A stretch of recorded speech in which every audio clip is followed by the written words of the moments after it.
do something bad to us, we are going to do things to you that have never been done before.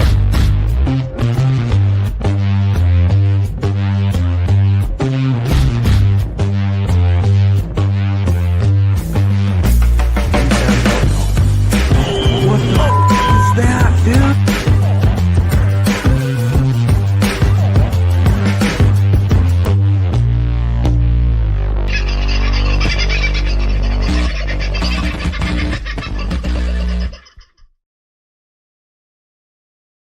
Well, good afternoon, all. Bit of a weird time for us to be chatting from the studio, I know, at a little after, 4 o'clock, 3 o'clock my time. Could be 4 o'clock where you are, might be 4:30 somewhere else, might be 3:30, so who knows what time it is where you are. Just thank you for joining me at this time. Sandy is in the room. I wasn't expecting you to join. Wayno's in, Andrew, Springtree, Margot, and Dusty, mate. I did see that you were first in the other night, and... we're in an empty room. It was very funny reading the chat. Very, very funny indeed. G'day, Luke. Nice to have you on board too, and Paul as well. So in part, I am doing this live to let you know that tonight's live isn't going to happen. In part for reasons which I'll get into very shortly. For those of you that have been watching for the last couple of weeks or so, you'll know that there has been a little Joey in my life called Josie. And that's a picture of her that I had up at the start of the show. I can put that up again right now. When Josie came to me, she was at least 2 days without her mum.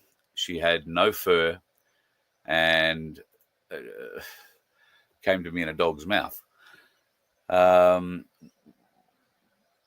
We found that there was an infection in her arm, and last week we discovered that the arm was in fact broken, a clean break, but the infection was quite serious, and she went back to the carers that I've been working through, those with more access to veterinary care and that than I have, and she's been in their care since last Sunday or thereabouts. Unfortunately, today she passed away. As sad as that is, it's probably not completely unexpected. Infection, when it gets into a marsupial, particularly if it comes from a dog or a cat, and I'm not having a go at dog or cat owners here. I love animals of all kinds, particularly dogs, and no doubt you've seen, that evidence of that on this program many times. Cats too, they are very destructive, though, to our wildlife. And I know experience this little one with dogs, even very, very good dogs, who just want to come up and meet something like that, sniff it, lick it. They don't want to eat it. They don't want to chew it. They don't want to carry on with it. But just that licking can impart bacteria that these little ones and big ones just simply cannot deal with, and particularly the little ones. Now, while I couldn't spot, and neither could the carers at the time, spot any marks on this little one at all, and it would have been easy to spot open wounds, particularly because she had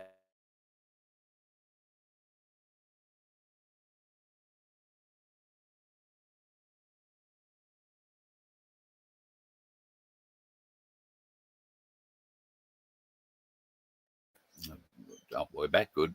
We could see no evidence of broken skin, much less that she'd been chomped in any way. And she did seem to be using her arms and, doing the right things. However, she was never eating terribly well. And her little heart was always going at 150 miles an hour, which was something that concerned me and concerned me ongoing, particularly as her elbow got thicker with swelling and infection. We only found out it was infection, obviously, when it was quite large. The infection, and she'd been fighting it for quite some time, according to the vet. So, unfortunately, today, while still with her arm strapped up, she just gave out, lost the fight. So, I know there'll be a lot of you who followed this with great enthusiasm. Sandy, God love you. I have a bus full of medical supplies for little animals, and none of that is going to go to waste. There will be others, particularly in this area at the moment. Possum carers are required, from very, very tiny possums. We had one here the other day that was 60 days old. It still needs to be fed with an eyedropper or a syringe, and it needs to be fed every couple of hours, and it only takes maybe 1 or 2 drops at a time. That's how small these little ones are, to, almost ready to release size, but they've been in care with humans all their life. They have to get a bit more reacquainted with the bush before they can be let go. So this will be an ongoing thing, at least for me. And if you have any kind of interest in being involved with wildlife caring in the southeast corner, then reach out to me, because I know some people who could really do with the help. And we on this property will be doing our little bit for what we can for the area, and some of that will be possum rehabilitation. We're already getting a lot of possums on properties now that we're catching and have to relocate, so we're not going to release them here, but they need a sort of interim learning period where they've got the safety of being in their cage, but they're getting used to what real bush sounds like, and the sights, sounds and smells of that. So we're hopeful that we might be able to come to an arrangement that we can help with some of those. And then we have a national park that's only around the corner we can release them into, and they'll live very long and happy lives, one would hope. So, yeah, today has been a bit of a bummer of a day. And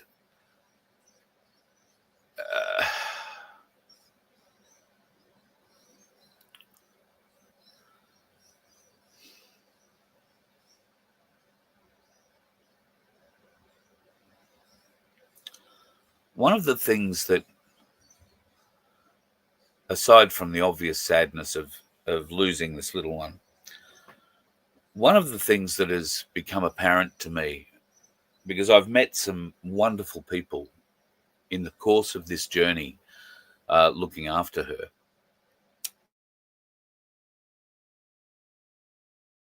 that has struck me, and there have been many, is the dedication these people have to wildlife. Now, the only thing I can liken it to for people to understand is, you all know someone who has a pet, a dog, a cat, that is treated more like a human, has more rights than any other human this person probably knows in that person's house, and is literally a part of the family. In fact, I would like to think that most people treat their animals like that, but some people treat them almost as children and care for them in that way, feel for them that deeply. And when they lose an animal like that, they feel it as deeply as if it were a child being lost. Now I want you to think about our first responders who go to car accidents and have to deal with what they find there: mangled bodies, people screaming in pain, really truly horrific scenes. And these first responders have access to counselling and care ongoing after they've been to these events. Our first responders to wildlife incidents on the road, where a car may well have hit a kangaroo, for instance, and let's call it a bull kangaroo, a buck. Let's say he was 140 kilos when the car traveling 100 kilometers an hour hit him. He's still alive. The car crashed into a tree and the occupants of the car aren't.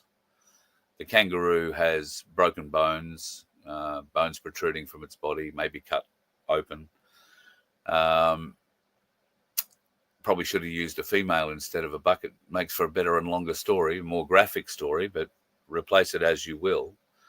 These carers are called to those accidents, that not to deal with the people who are being cut out and the screams of them, They're called to the accident sites where the screams of the animals are what they're for. They're there to assess whether or not the animal can be saved, whether or not there is a future for the animal. And if there's not, then sometimes that animal needs to be euthanized on the spot. But before it can be moved, somebody has to search that animal to find out if it's carrying any live young, which may be injured or possibly dead from an incident on the road. These people have to reach inside dead or dying animals to find out whether or not they're pregnant or have had a baby. They also, should they choose to help this animal, have to relocate bones on the spot. They do have access to some medications and drugs, to anesthetics, to, if you like, to help and relax the animal. Not really anesthetics, they've got access to relaxants. But sometimes you've got to put the bone back where it's meant to be, particularly if you don't want to have infection. These people see traumatic, extremely graphic, traumatic things every day. And Sandy and Baz from the Donkey Sanctuary see different kinds of graphic abuse, more predominantly than, I suppose, road trauma, but a different kind of abuse and impact on those animals. And Sandy and Baz are very definitely the kind of people I'm talking about here, who treat their animals as their children, as their own. They have a very realistic view of life and the wheel, the circle of life, and how it works. But when you are dealing with road trauma of animals that you treat almost like they're human, I think a lot of times it's lost on us just the level of dedication it takes for these people to continue to keep saving the animals that we hit in the road and keep on driving. I was following somebody the other day who ran over a carpet python that was crossing the road. Sadly, it crossed at the wrong time. If I had been in front of that car, I would have stopped and got it off the road. But I didn't see it. The bloke in the big four-wheel drive in front of me did, and he made sure he got on it and jumped on the brakes. And it's a senseless loss. The carpet python wasn't going to be eating him or anything close to him, and not venomous, not dangerous, not any. Just all it was doing was crossing the road. Now, I don't advocate that you drive off the road to avoid hitting the snake that's crossing the road, but if you can slow down a bit, maybe drive over the top of it without running your wheels over it. Sometimes that's not possible. There are some big snakes. And I would ask you to really keep an eye out for any kangaroos and wallabies on our roads. I know Australians do. It's what we do. We're brought up looking for them, especially at certain times of the day, heads like that along the road as you're searching for them as they come careening down out of the bush. And they do. Sometimes they're unavoidable, and sometimes if you're traveling in a vehicle, particularly a little one, they can do a supreme amount of damage to your vehicle. Your insurance premiums can go up through the roof. Indeed, if you don't have insurance, you might be up for a whole new car. So I know sometimes kangaroos are not our friends, and farmers will tell you that, God, they're like vermin. They come through our crops and wreck them. They wreck our fences, they do this, they do that. I understand those arguments, and certainly huge amounts of them in numbers rampaging across crops is not something I would advocate for. But I've learned more about caring for our Australian fauna in the last couple of weeks, outside of anything else than anything else I've cared for in a very long time. It's been an up and down experience, particularly limiting with this broken wrist, because I was unable to do many of the things that I wanted to be able to do to help care for her. But luckily, I'm surrounded by wonderful people in this community who reached out and are very happy to have helped. They're very sad to get this news today, as we all are. But the good thing is there'll be other opportunities. And if you happen to be in the southeast corner and you think you can help and you'd like to be part of that, then reach out, carl@vofhq.com. And God knows I've got enough pouches to share. We've got a lot of medical stuff here, and I will be taking all of that over to this wildlife. I'm going to call it a sanctuary. Hopefully tomorrow, if the weather holds up. And what I'm going to do, these folks don't particularly want to appear on camera, but they are happy to talk. So I might wire us up in such a way that we can take a little walk around their property and show you what sort of extent they go to care for animals. Not that everybody can go to sort of an extent, but I'd like you to hear and see their story. Same as I'd like you to hear and see Sandy and Baz's story, which we will do when I head down. Well, I'm not going to put a date on it, but it'll be after Christmas to Sandy and Baz and the Donkey Sanctuary.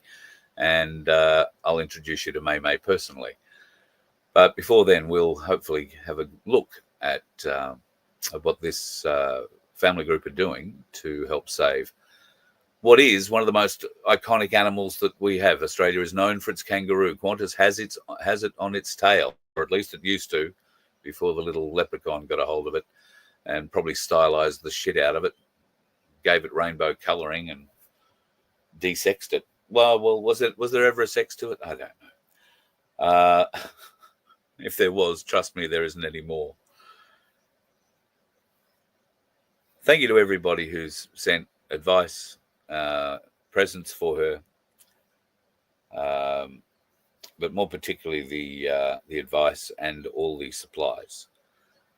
These supplies will not go to waste, and I will continue telling a story about what's going on with these wildlife carers, and if it should be ordained that I'm given something else to care for, then we'll see how that goes. You'll ride that journey along with me. But for today, we lose Josie. And I just want you to reach out and think for one moment, or pause for one moment.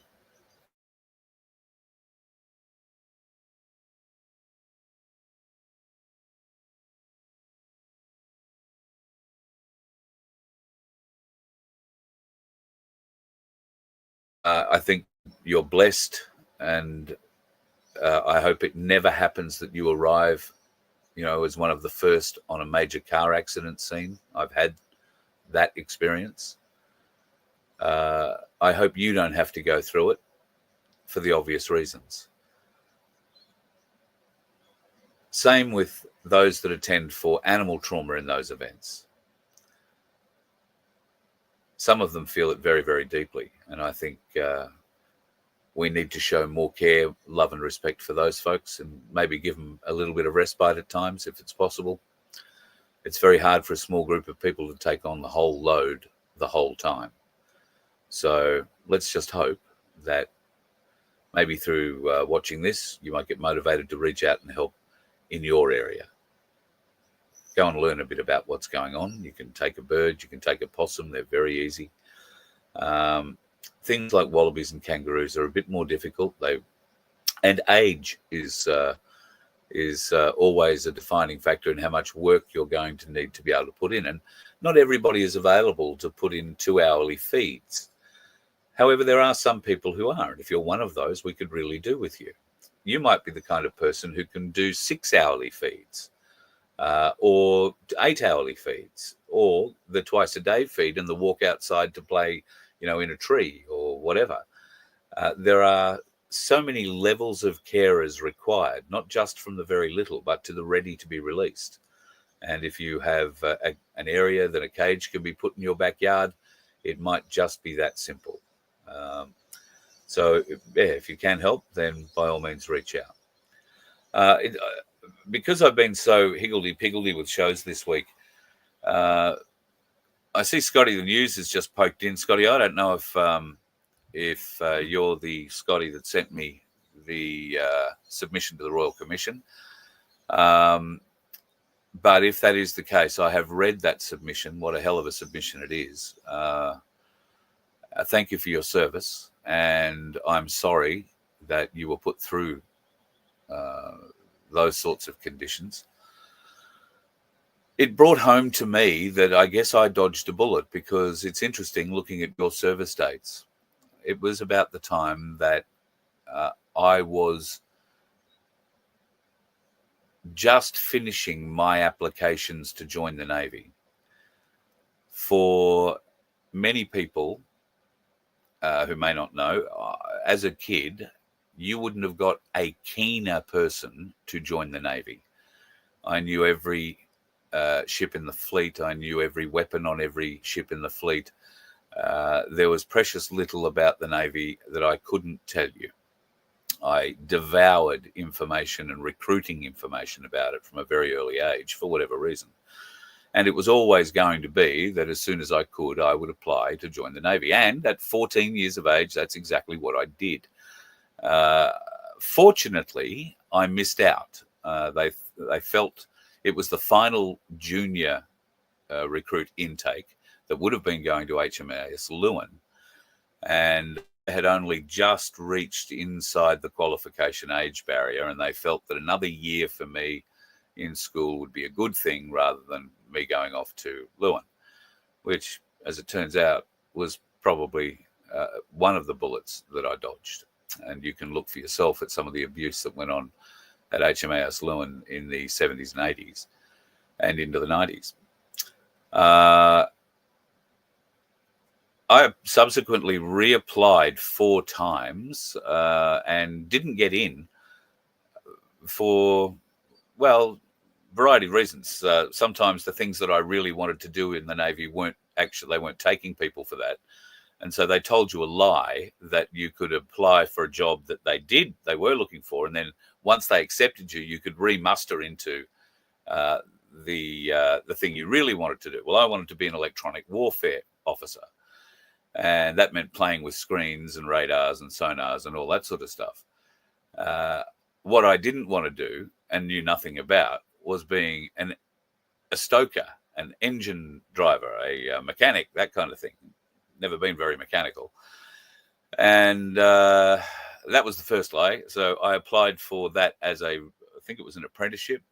Got to the selection board where I answered what the main difference between a petrol and a diesel motor was that one took petrol and one took diesel. The idea of a glow plug was bereft to me. I had no idea what that was. And the chief of the apprentice school took me under his arm on the way out the door and said, "Good try, Carl, but maybe not this time." The fourth and final application that I put in, I never turned up for. I got a job in radio, I think. And so I never turned up to that recruiting day. Fast forward 3 or 4 years, well, probably a little bit longer. Late 80s, early 90s. I was at HMAS Cerberus. I'd managed to get myself involved with Defence Force recruiting, and we were running tri-service seminars for what was in those days the CES, today known as Centrelink, and their job officers and the recruiting officers from the Defence Forces out of Melbourne office predominantly. We were responsible for taking a Leopard tank out of Puckapunyal and taking it around Victoria, showcasing what the Army could do. We were also responsible for enticing the Navy to release a Mark 48 torpedo and put it on the back of a trailer, which was subsequently towed around New South Wales and Victoria before a certain petty officer had a moment on the Hume Highway and drove it into a tree. Thankfully, it was a dummy torpedo, but there weren't too many other things sent on the road after that. Instead, Air Force was the next one we tried out, and we had to go to them and fly around in some of their more exotic aircraft, and I was very lucky and thankful to be able to do some of that. At HMAS Cerberus, though, I got to interview the head of recruiting and the head of Navy, and after we'd had a bit of a chat on the air, I asked him if he could find out why I had been rejected from the Navy, because you wouldn't have got a keener kid. And he came back the next day with my entire recruiting folder and opened it, and right on the very top was the psychological evaluation, the psych report. And that was usually the first thing that was in the top of everybody's folder. And mine had AAA plus recommend written across it in big black letters. So he said, you should have been in service now for, I think he said 4 or 5 years. And then he handed me a letter that was, come on such and such a date and swear your life away to God, Queen and Country. I never got that letter. If I had, I would have been in the Navy at a little earlier than the time, Scotty, you were joining. So for some reason or other, God kept me out. And after reading your submission to the Royal Commission and seeing evidence of the different levels and different kinds of abuse you suffered, it's clear to me that the Navy and I wouldn't have got along either. Funnily enough, though, I chose to join radio where the levels of abuse suffered there rival in the extreme anything I read in your report, sadly. And I've never really spoken about it. Maybe one day I will. Oh, you're not that Scott? All good, Scotty? There is another Scott, so I don't want to mention his last name. So, but he'll know when he sees this. He'll know. I've never talked about the abuse that I've suffered in the radio industry. And it's not just me. I was responsible for dishing out much of that abuse. Sadly, I'm not laughing about it. What you dish out, you get back. And that was the nature of the industry. Nowadays, if you're working in the industry, you have an HR department that in theory is there to protect you and look after you. But my experience with HR departments is that they are not there to look after you. They are there to look after management and make sure management don't put themselves in the shit in any way. So, yeah, I might be digressing from this little chat that I started out to be. But at any rate, one day, maybe, we can talk about the different kinds of abuse, because of the abuse that I read in this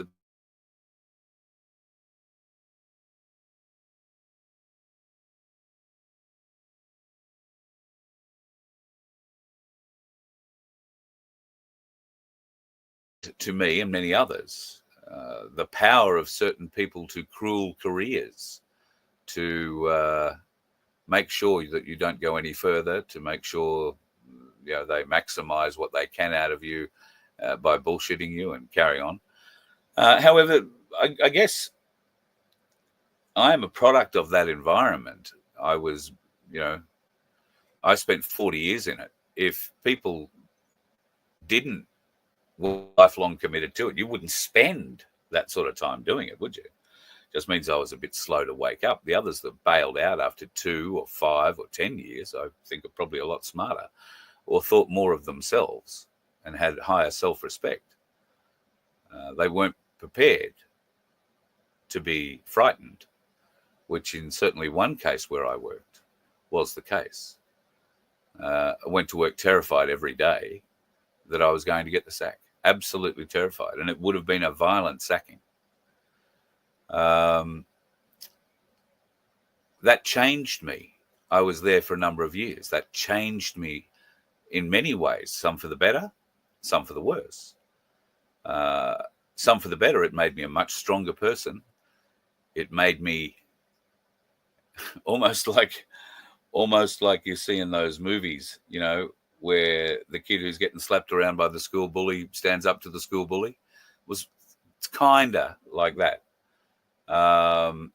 Certainly it was a growing experience for me, and I needed that growth experience. So I don't peg this as one of the worst moments of my life, not by a long shot.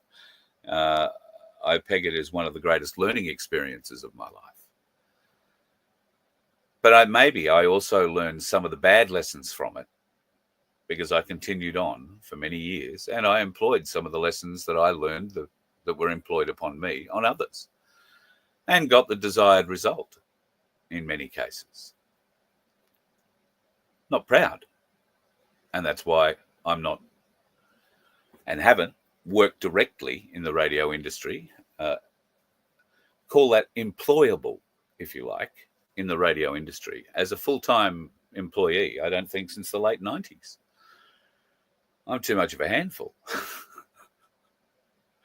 I've got a very dear friend who might sit down one day around a bottle of scotch and tell us a few stories about just how manageable I was at times and not others.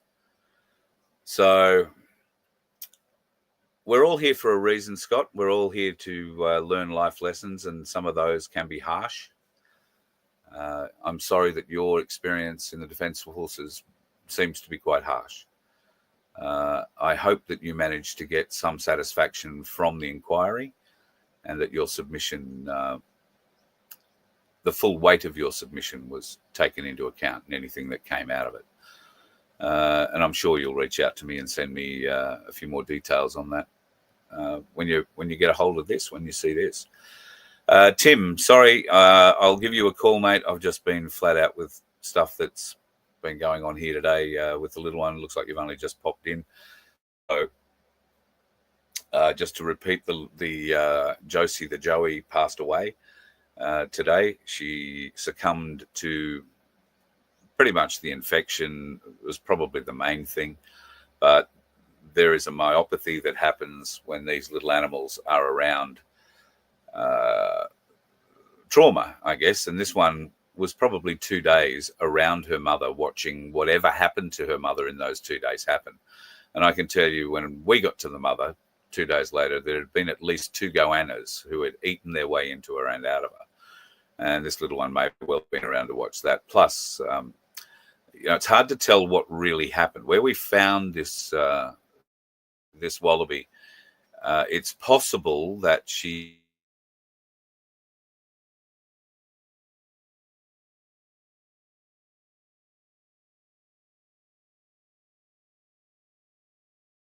else, but it's very definite that at least one goanna ate its way through her in what happened in the days after. So that little wallaby was around that for a while before one of the dogs brought it to me.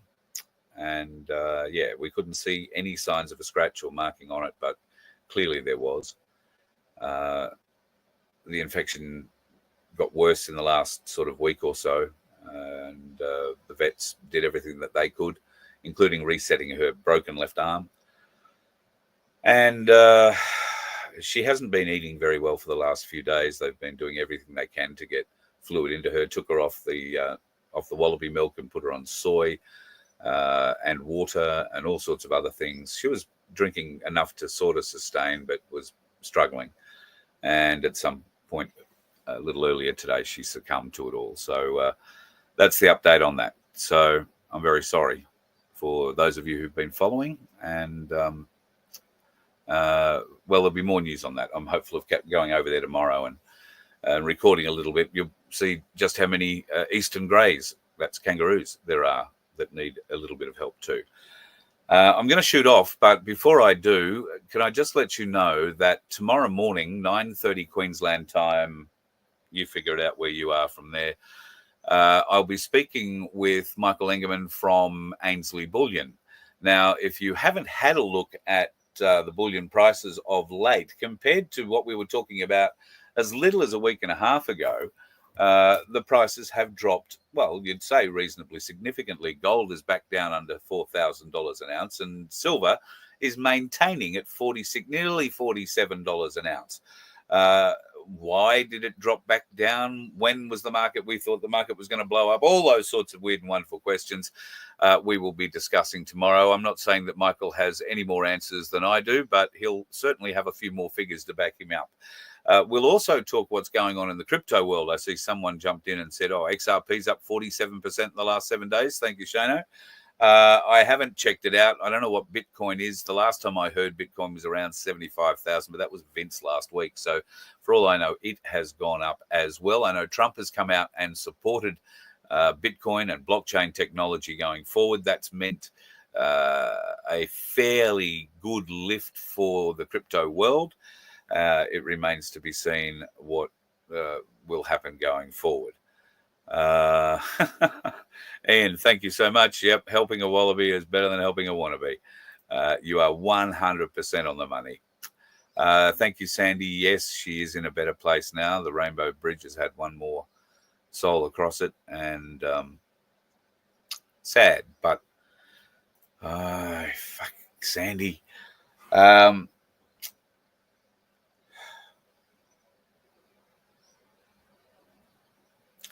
We just need more love in the world, folks. Not just to these beautiful, warm little animals, but to all of them, to everybody, to each other. We need to show more love. Sometimes I'm guilty of it. We need to show more patience. But if you have the opportunity and would like the opportunity to help some of our wonderful Australian wildlife through some of the more difficult times of their life, what was probably going to be the most difficult time of their life, then please reach out to me. In the southeast corner, I can put you in touch with a lot of people. And it doesn't just have to be taking on a baby to look after or a bigger animal. It doesn't have to be taking on an animal at all. They need help with administration. They need help with coordination and different things, answering phones. So if you find yourself able to help in any of those sorts of ways, then we need your help. Could really use it. I'm going to shoot off. Enjoy your Friday night. Vince is otherwise unavailable tonight as well. So that's why we've decided that Vince will come on tomorrow after we've had a chat with Michael Engerman at 9:30 on our Friday Free for All. Will be a Saturday Spew It Up. Or I'll probably have to come up with a better title than that. Have yourself a good night, folks. Stay off the roads. Be safe. God love you. And thank you for all your best wishes in the chat. I can't read them all at the moment. Thanks. You let one ant stand up to us, then they all might stand up. Those puny little ants outnumber us 100 to 1. And if they ever figure that out, there goes our way of life. It's not about food. It's about keeping those ants in line. That's why we're going back. Does anybody else want to stay? Let's rock!